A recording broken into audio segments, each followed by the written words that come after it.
Hi dear student, मैं आपकी Gauri ma'am Gauri steno word में आप सभी का स्वागत करती हूँ।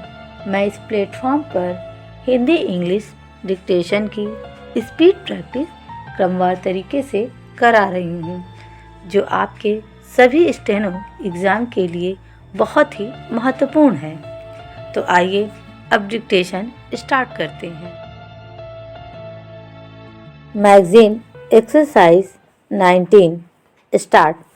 महोदय, जब तक अहिंदी भाषी हिंदी को हृदय से स्वीकार नहीं करते तब तक वह राष्ट्रभाषा का स्थान नहीं पा सकती, और यह तभी हो सकता है जब वे यह समझें कि इसमें उनका भी योगदान है और उन्होंने इससे केवल लिया ही नहीं बल्कि इसे कुछ दिया भी है, और उन पर कोई दूसरी भाषा लादी नहीं गई है, बल्कि यह उनकी ही भाषा है। मेरी कहने का अर्थ यह नहीं कि आप उनकी ही व्याकरण अपना लें।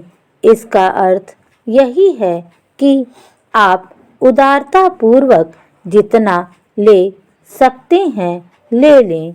भाषा इसी प्रकार बन सकती है। यह भी आवश्यक नहीं है कि उसको स्वीकार करने पर आप वही लिखना आरंभ कर दें, परंतु जो वे लिखें उसको आप गलत ना समझें। आज किसी भी भाषा का रूप वही नहीं है जो उसके प्रारंभिक काल में था। उसमें परिवर्तन होता रहता है। हिंदी के इतिहास में भी आपको यही बात मिलेगी। मैं हिंदी का कोई विद्वान नहीं हूँ, पर मैं अपने अनुभव से कह सकता हूँ कि उसमें भी पिछले 500-600 वर्षों में बहुत अंतर पड़ा है, तथा पहले की और आज की हिंदी में काफ़ी अंतर है।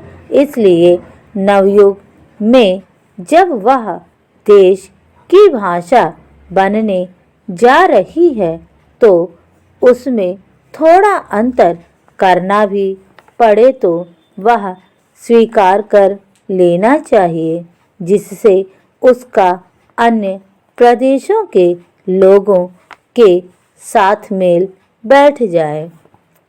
कई अहिंदी भाषी लोगों ने भी हिंदी की काफ़ी सेवा की है।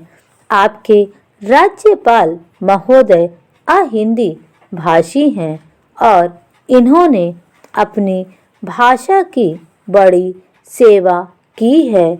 यह भी हिंदी के पक्ष में थे और इन्होंने बड़ा योग दिया, जिसके कारण हम संविधान सभा में सफल हो सके।